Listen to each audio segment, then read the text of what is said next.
আর্জেন্টিনার road to final group J এর শীর্ষে থেকে নকআউট নিশ্চিত করেছে বিশ্ব চ্যাম্পিয়নরা। এখন সামনে 5টা ধাপ, 5টা জয়, তাহলেই চতুর্থবারের মতো বিশ্বকাপ ট্রফি জিতবে আর্জেন্টিনা। রাউন্ড অফ 32 বিশ্বকাপের নকআউটের নাম লেখানোই যাদের জন্য বিশাল অর্জন। সেই কাবো ভার্দের বিপক্ষে রাউন্ড অফ 32 ম্যাচে মাঠে নামবে বর্তমান চ্যাম্পিয়ন আর্জেন্টিনা। কাগজে কলমে শক্তির পার্থক্য বিশাল, অভিজ্ঞতা, স্কোয়াডের গভীরতা, কৌশল সব দিক থেকেই এগিয়ে আর্জেন্টিনা। তবে স্কালোনি জানেন বিশ্বকাপে আত্মতুষ্টি সবচেয়ে বড় শত্রু। সৌদি আরবের বিপক্ষে 2022 বিশ্বকাপের হার আজও শিক্ষা হয়ে আছে। কাবো ভার্দের বিপক্ষে লক্ষ্য একটাই, সতর্ক থাকা এবং যতটা সম্ভব শক্তি বাঁচিয়ে পরের রাউন্ডে ওঠা। কাবো ভার্দে আফ্রিকার ছোট্ট দ্বীপ রাষ্ট্র, কিন্তু ওই দলটাকে হেলাফেলা করলে ভুল হবে। গ্রুপ এইচে স্পেন আর উরুগুয়েকে রুখে দিয়ে নজর টেনেছে দলটা। কাগজে কলমে আর্জেন্টিনার জন্য সহজ ম্যাচ, মাঠে সাবধান থাকতেই হবে। রাউন্ড অফ 16 অস্ট্রেলিয়া অথবা মিশর। কাবো ভার্দের বাধা পার হতে পারলে আর্জেন্টিনার পরবর্তী গন্তব্য হবে আটলান্টা। রাউন্ড অফ 16-এ আর্জেন্টিনার সম্ভাব্য প্রতিপক্ষ হতে পারে অস্ট্রেলিয়া অথবা মিশর। যদি অস্ট্রেলিয়া লড়াইয়ে জিতে সামনে আসে, তবে ফুটবল প্রেমীরা ফিরে যাবেন 2022 সালের কাতার বিশ্বকাপের সেই রোমাঞ্চকর রাউন্ড অফ 16-এর ম্যাচে, যেখানে আর্জেন্টিনা 2-1 ব্যবধানে জিতেছিল। আর যদি প্রতিপক্ষ মিশর হয়, তবে তা হবে মেসি বনাম মোহাম্মদ সালাহর এক দ্বৈরথ। তবে শক্তির বিচারে অস্ট্রেলিয়া বা মিশর কোনো দলই এই মুহূর্তে আর্জেন্টিনার বিশ্বমানের স্কোয়াডকে চ্যালেঞ্জ জানানোর মতো অবস্থায় নেই। কোয়ার্টার ফাইনাল কলম্বিয়া অথবা পর্তুগাল। কোয়ার্টার ফাইনালের মঞ্চটা হবে আর্জেন্টিনার জন্য প্রথম সত্যিকারের পরীক্ষা, যা অনুষ্ঠিত হবে কানসাস সিটিতে। এই ধাপে আর্জেন্টিনার সামনে আসতে পারে কলম্বিয়া অথবা পর্তুগাল। যদি কলম্বিয়া আসে, তবে তা হবে লাতিন আমেরিকান ডার্বি। আর যদি পর্তুগাল কোয়ার্টার ফাইনালে আর্জেন্টিনার মুখোমুখি হয়, তবে তা হবে ফুটবল ইতিহাসের সবচেয়ে বড় ব্লকবাস্টার, মেসি বনাম রোনালদোর শেষ দ্বৈরথ। সেমিফাইনাল ব্রাজিল অথবা ইংল্যান্ড। আটলান্টায় বসবে সেমিফাইনালের আসর। সেমিফাইনালে আর্জেন্টিনার সম্ভাব্য প্রতিপক্ষ হতে পারে চিরপ্রতিদ্বন্দ্বী ব্রাজিল অথবা গত কয়েক বছর ধরে দুর্দান্ত খেলা ইংল্যান্ড। সুপার ক্লাসিকোতে ব্রাজিলের মুখোমুখি হওয়া মানে স্নায়ুর চূড়ান্ত পরীক্ষা। তবে বর্তমান ব্রাজিল দল যেভাবে ট্রানজিশন পিরিয়ডের মধ্যে দিয়ে এগিয়েছে, সেই তুলনায় লিওনেল স্কালোনির আর্জেন্টিনা অনেক বেশি গোছানো। ফাইনাল ফ্রান্স, স্পেন, নেদারল্যান্ডস অথবা জার্মানি। ব্র্যাকেটের অন্য পাশে রয়েছে ইউরোপের কঠিন দলগুলো। ফ্রান্স এলে কাতারের ফাইনালের রিম্যাচ, এমবাপ্পে বনাম আর্জেন্টিনা, সেই 120 মিনিটের নাটকের পুনরাবৃত্তি স্বপ্ন দেখবে গোটা বিশ্ব। স্পেন বা জার্মানি এলেও সমান উত্তেজনার প্রতিশ্রুতি থাকবে। বিশ্বকাপে দেখা যেতে পারে আর্জেন্টিনা ব্রাজিল সুপার ক্লাসিকো। গ্যালারিতে 90,000 দর্শক একসঙ্গে শ্বাস চেপে বসে আছেন। স্টেডিয়ামের বাইরের পৃথিবীটা যেন আচমকাই থমকে গেছে। টেলিভিশনের সামনে কোটি কোটি ফ্যান। বিশ্বকাপের মঞ্চে আর্জেন্টিনা বনাম ব্রাজিল ফুটবল ইতিহাসের সবচেয়ে লোভনীয়, সবচেয়ে উত্তেজনাপূর্ণ এবং সবচেয়ে কাঙ্ক্ষিত সেই স্বপ্নটা কি তবে 2026-এ এসে অবশেষে সত্যি হতে চলেছে? সমীকরণ সেই রোমাঞ্চকর ইশারাই দিচ্ছে। কোথায় আছে দুই দল? গ্রুপ পর্বের পরিসংখ্যান একবার মিলিয়ে নিলেই বোঝা যায় দুই দলই এই মুহূর্তে কতটা দুর্দান্ত ছন্দে আছে। আর্জেন্টিনা গ্রুপ জেতে প্রথম হয়েছে 2 ম্যাচেই জিতে। আলজেরিয়াকে 3-0, অস্ট্রিয়াকে 2-0। একটা গোলও হজম করেনি স্কালোনির দল। ডিবু মার্তিনেজ তার গোল পোস্টের সামনে একটা অদৃশ্য দেয়াল তুলে রেখেছেন যেন। আর সামনে লিওনেল মেসি। ৩৯ বছর বয়সে তিনি একাই করেছেন 5টি গোল। বয়স যেন তার শরীরে স্পর্শ করতে ভুলে গেছে। যতদিন তিনি মাঠে থাকবেন, আর্জেন্টিনাকে থামানো যে কার জন্য কতটা কঠিন সেটা আলজেরিয়া ও অস্ট্রিয়া হাড়ে হাড়ে টের পেয়েছে। ব্রাজিলের চিত্রটা একটু ভিন্ন। মরক্কোর বিপক্ষে 1-1 ড্র দিয়ে টুর্নামেন্ট শুরু হয়েছিল। সেই মুহূর্তে অনেকেই ভ্রু কুঁচকেছিলেন, কিন্তু তারপরও হাইতি ও স্কটল্যান্ডকে পরপর ৩-০ গোলে উড়িয়ে দিয়েছে কার্লো আনচেলত্তির দল। শেষ পর্যন্ত গ্রুপ সিতে প্রথম। দুই দলই গ্রুপ চ্যাম্পিয়ন। এর মানে একটাই, ব্র্যাকেটে বিপরীত প্রান্ত থেকে দুটো দল যখন এগিয়ে আসে, দুই দলই যদি জিততে থাকে, তাহলে আর্জেন্টিনা ব্রাজিলের দেখা হবে সেমিফাইনালে। পথটা কতটা কঠিন!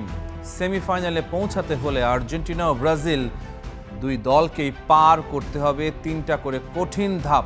আর্জেন্টিনার পথ রাউন্ড অফ 32-তে তাদের প্রতিপক্ষ গ্রুপ এইচ এর দ্বিতীয় দল, তারপর রাউন্ড অফ 16, তারপর কোয়ার্টার ফাইনাল। ব্রাজিলের পথ গ্রুপ এফ এর দ্বিতীয় দল রাউন্ড অফ 32-তে সেলেসাওদের প্রতিপক্ষ, তারপর রাউন্ড অফ 16 আর কোয়ার্টার ফাইনাল। আর্জেন্টিনা ব্রাজিল দুই দলই কোয়ার্টার ফাইনালে নিজ নিজ ম্যাচ জিতলে সেমিফাইনালে উঠে আসবে। তবে যদি সত্যিই তাই হয়, সেটা হবে 2026 বিশ্বকাপের সবচেয়ে বড় রাত। ইতিহাস কি বলছে? 106টি অফিসিয়াল ম্যাচের দীর্ঘ ইতিহাসে আর্জেন্টিনা সামান্য এগিয়ে 41 জয় এবং 160 গোল। ব্রাজিলের 39 জয়, 155 গোল, বাকি 26টি ড্র। সংখ্যার হিসেবে পার্থক্য খুবই ক্ষীণ, আর সেটাই এই প্রতিদ্বন্দ্বিতাকে এত জীবন্ত রেখেছে দশকের পর দশক ধরে। কিন্তু সংখ্যার চেয়েও বড় কথা সাম্প্রতিক ইতিহাস। শেষ 5টি ম্যাচের 4টি জিতেছে আর্জেন্টিনা। বিশ্বকাপে আর্জেন্টিনা ও ব্রাজিল সবশেষ 1990 সালের 24 জুন মুখোমুখি হয়েছিল। ইতালির তুরিনে অনুষ্ঠিত 1990 বিশ্বকাপের রাউন্ড অফ 16-এর সেই হাই ভোল্টেজ ম্যাচে ব্রাজিলকে 1-0 গোলে হারিয়েছিল আর্জেন্টিনা। দিয়েগো মারাদোনার ম্যাজিক্যাল অ্যাসিস্ট থেকে একমাত্র গোলটি করেছিলেন ক্লদিও কানিজিয়া। বিশ্বকাপে নকআউট পর্বে এটাই দুই দলের একমাত্র লড়াই হয়ে আছে। মেসি বনাম ভিনিসিউস, প্রজন্মের লড়াই।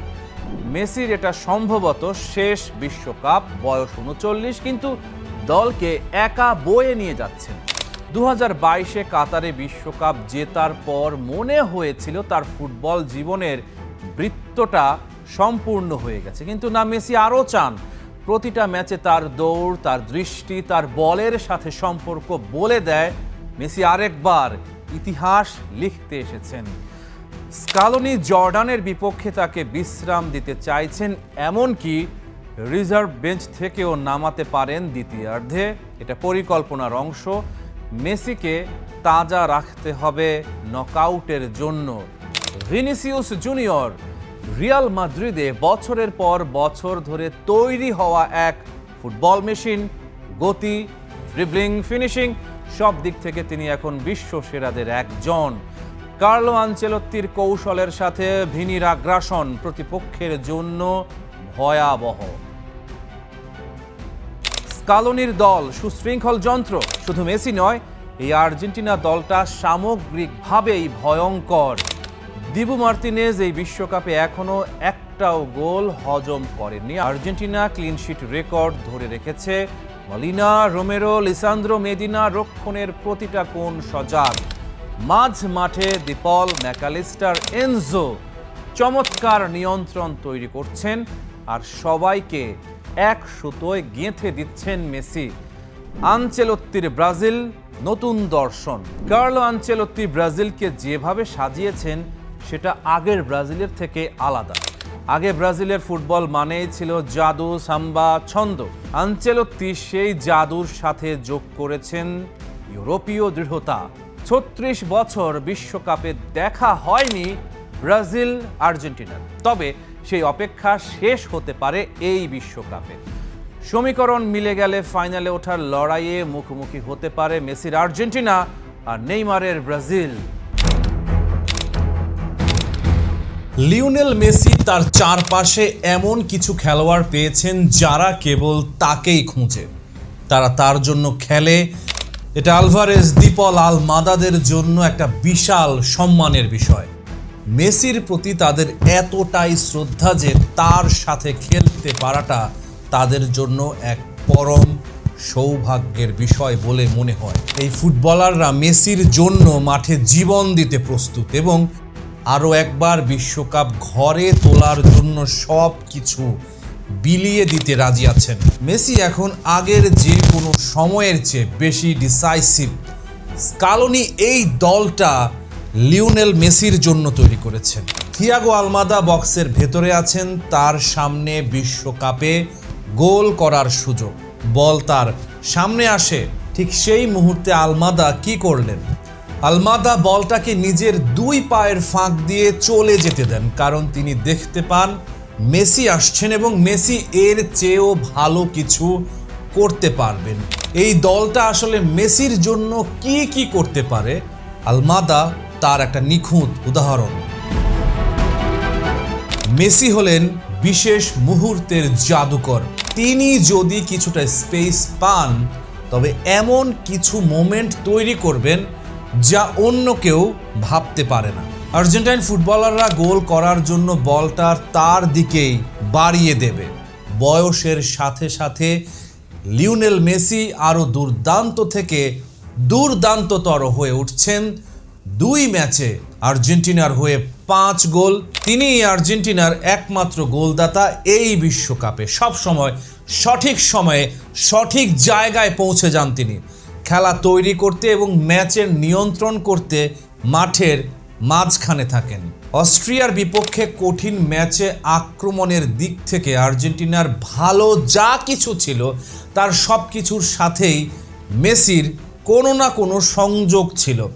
হাফ টার্নে দারুণ ছিলেন, মনে হয় যেন মাঠের অন্য সবার চেয়ে তিনি সম্পূর্ণ ভিন্ন একটা খেলা খেলেছেন। তিনি যা দেখতে পান অন্য কেউ তা দেখতে পায় না। এই একটা বিষয় দিয়ে বাকিদের চেয়ে মাইলের পর মাইল এগিয়ে আছেন মেসি। হয়তো আর্জেন্টিনা ফুটবল খেলার দিক থেকে এই বিশ্বকাপের সেরা দল নয়, তবে তারা ভীষণ চতুর ও কৌশলী। ডালাস ঝলমলে স্টেডিয়াম, আর্জেন্টাইন সমর্থকদের গলার আওয়াজ যেন একটা মহাসঙ্গীত হয়ে উঠেছে। আর তার ঠিক মাঝখানে একজন মানুষ, ছোটোখাটো চেহারা, হালকা দাড়ি, চোখে সেই চিরপরিচিত শান্ত দীপ্তি, লিওনেল মেসি।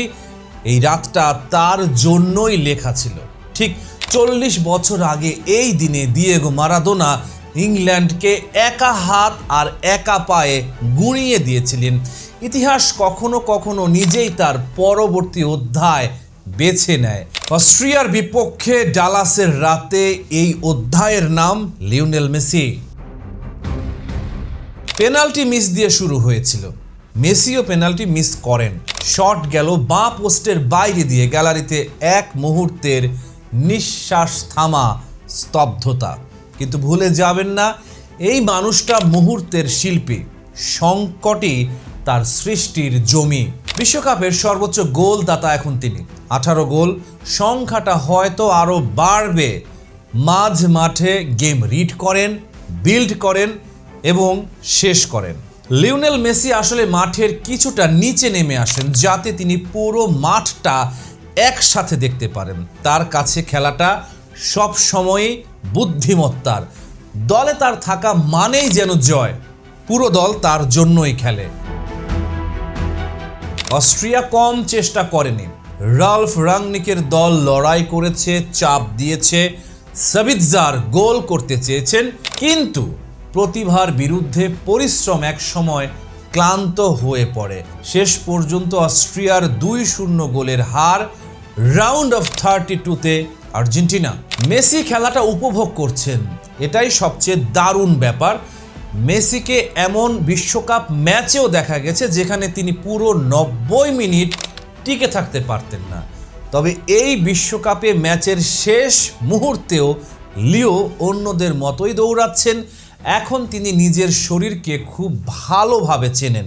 যদিও মেসিকে আসলে খুব বেশি দৌড়াতে হয় না, ডিফেন্ডারদের পরাস্ত করতে তার এমন কি কোনো বিধ্বংসী গতিরও প্রয়োজন নেই, তিনি কেবল নিজের বুদ্ধিমত্তা দিয়ে এটা করে ফেলেন। মেসি মাঠ ছাড়ার সময় ইয়র্গেন ক্লপ সাইড লাইনে দাঁড়িয়েছিলেন, টেলিভিশনের কাজে এসেছিলেন তিনি এখানে। মেসিকে দেখে জড়িয়ে ধরলেন। ফুটবলের এই দুই জগতের এই আলিঙ্গনটা যেন বলে দিল কিছু মুহূর্ত ভাষার বাইরে। আর্জেন্টিনার জন্য আবারও লিওনেল মেসির সেই চিরচেনা জাদু, এটা কেবল তার গোলের জন্য নয়, দলের জন্য তার যে অবদান তা অনন্য। যেভাবে মেসি পুরো খেলাটাকে সুতোয় বুনে এক সুতোয় বেঁধে রাখেন তা এক কথায় অসাধারণ। বড় বড় মুহূর্তগুলোতে জয়ের রূপকার হলেন এই ছোটখাটো মানুষটি। ডালাসের মাঠে তিনি এক অবিশ্বাস্য দ্যুতি ছড়িয়েছেন। আর্জেন্টিনার জন্য কাজটা সফলভাবে সম্পন্ন হলো। যে কোনো পরিস্থিতিতে জয়ের পথ খুঁজে বের করায় তারা ওস্তাদ। অস্ট্রিয়ার চেয়ে তারা অনেক বেশি দুর্দান্ত ছিল। আর্জেন্টিনা কি ব্যাক টু ব্যাক বিশ্বকাপ চ্যাম্পিয়ন হবে? আসল কথা হলো তারা জিততে জানে। তাদের আছেন এমন একজন যার সামনে সমস্ত হিসেব উল্টে যায়, যাকে ঘিরে গোটা দল একটাই স্বপ্ন দেখে। বিশ্বকাপে গ্রুপ জের গুরুত্বপূর্ণ ম্যাচ, দুই মাস্টারমাইন্ড কোচের ট্যাকটিক্যাল বোর্ড। লিওনেল স্কালোনি শান্ত ধীর, কিন্তু ভেতরে ভেতরে ফুটবলের গ্র্যান্ডমাস্টার অন্যজন রালফ রাংনিক, ইউরোপীয় ফুটবলের অন্যতম বড় মাথা, যিনি গেগেন প্রেসিং দর্শনকে একটা শিল্পে পরিণত করেছেন। এ পাশে ইতিহাস গড়ার সামনে দাঁড়িয়ে থাকা বিশ্ব চ্যাম্পিয়ন আর্জেন্টিনা, ও পাশে হাই ভোল্টেজ অস্ট্রিয়া। কিন্তু এই ম্যাচের আসল রোমাঞ্চ কোথায়? লিওনেল মেসি কি পারবেন মিরোস্লাভ ক্লোসাকে ছাড়িয়ে বিশ্বকাপের ইতিহাসের একক শীর্ষ গোলদাতা হতে?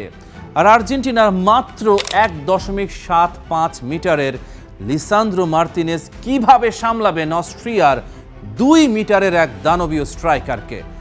ডালাসের মহাযুদ্ধের আগে দুই দলের ট্যাকটিক্স, ইনজুরি আপডেট আর সব অবিশ্বাস্য রেকর্ডের খতিয়ান নিয়ে এক্সপ্লেইনার। আর্জেন্টিনার বিধ্বংসী ফর্মের কেন্দ্রে মেসি। প্রথম ম্যাচে আলজেরিয়াকে 3-0 গোলে উড়িয়ে দিয়ে নিজেদের শক্তিমত্তার জানান দিয়েছে লিওনেল স্কালোনির দল। পুরো 90 মিনিটে আলজেরিয়াকে গোল পোস্ট বরাবর একটা শটও নিতে দেয়নি আলবিসেলেস্তেরা। রক্ষণ ভাগের এই জমাট গাঁথুনি আর আক্রমণের নেতৃত্বে ছিলেন লিওনেল মেসি। অস্ট্রিয়ার বিপক্ষে আর মাত্র একটা গোল করলেই ক্লোজাকে টপকে এককভাবে বিশ্বকাপের অল টাইম টপ স্কোরার হয়ে যাবেন 38 বছর বয়সী মহাতারকা। মেসি যদি এই ম্যাচে গোল পান তবে ফরাসি কিংবদন্তি জাঁ ফতে এবং ব্রাজিলের জায়ার জিনিয়র পর বিশ্বকাপের ইতিহাসে মাত্র তৃতীয় খেলোয়াড় হিসেবে টানা 6 ম্যাচে গোল করার অনন্য কীর্তি গড়বেন। শেষ 16টি ম্যাচের 14টিতে জিতেছে আর্জেন্টিনা, যার মধ্যে শেষ 8টি ম্যাচে টানা জয় এবং 7টিতে ক্লিন শিট রয়েছে। মিডফিল্ড ট্রায়ো এই দলের মেরুদণ্ড। ডিপল ডান দিকে থাকেন, কিন্তু আসলে ঘুরে বেড়ান পুরো হাফে। বল রিকভারি এবং ট্রানজিশনে সবচেয়ে গুরুত্বপূর্ণ কাজ করেন তিনি। ম্যাকঅ্যালিস্টার হলেন ব্রেইন, পজিশনিং, ছোট পাস, স্পেস তৈরি করা। এনজো ফার্নান্দেজ হলেন ইঞ্জিন, ডিপ থেকে বল বহন করে আনা, গোলমুখী run. Ralph রাংনিকের Austria gegen pressing ও সেট পিসের মারাত্মক হুমকি। এবার আসা যাক প্রতিপক্ষ অস্ট্রিয়ার দিকে। আপাত দৃষ্টিতে তাদের দুর্বল মনে হলেও রালফ রাংনিকের এই দলটাকে হালকাভাবে নেয়ার কোনো সুযোগ নেই। রাংনিককে বলা হয় আধুনিক ফুটবলের গডফাদার অফ গেগেন প্রেসিং, আর তার ছোঁয়াতেই এই বিশ্বকাপে প্রেসিং এফিসিয়েন্সিতে দ্বিতীয় স্থানে রয়েছে অস্ট্রিয়া। তাদের পাসেস পার ডিফেন্সিভ অ্যাকশন স্কোর 6.5, যার মানে প্রতিপক্ষকে বল পায়ে একটুও শান্তিতে থাকতে দেয় না তারা। আর্জেন্টিনার ডিফেন্সের জন্য অস্ট্রিয়ার সবচেয়ে বড় হুমকি হলো তাদের সেট পিস। পরিসংখ্যান বলছে বিশ্বকাপে অস্ট্রিয়ার করা শেষ 10টা গোলের মধ্যে 7টাই এসেছে সেট পিস থেকে, যার মধ্যে 3টা কর্নার, 2টা পেনাল্টি, একটা ফ্রি কিক এবং একটা ডিরেক্ট ফ্রি কিক। স্কালোনির ডিফেন্ডারদের জন্য এই সেট পিসগুলো সামলানোই হবে সবচেয়ে বড় পরীক্ষা। 2 মিটারের দানব বনাম আর্জেন্টিনার শর্ট ডিফেন্স, এক অদ্ভুত দ্বৈরথ। এই ম্যাচের সবচেয়ে আকর্ষণীয় ট্যাকটিক্যাল যুদ্ধটা হবে উচ্চতা নিয়ে। অস্ট্রিয়ার স্কোয়াডে আছেন 2 মিটার বা প্রায় 6 ফুট 7 ইঞ্চি উচ্চতার স্ট্রাইকার সাশা কালাইজিচ।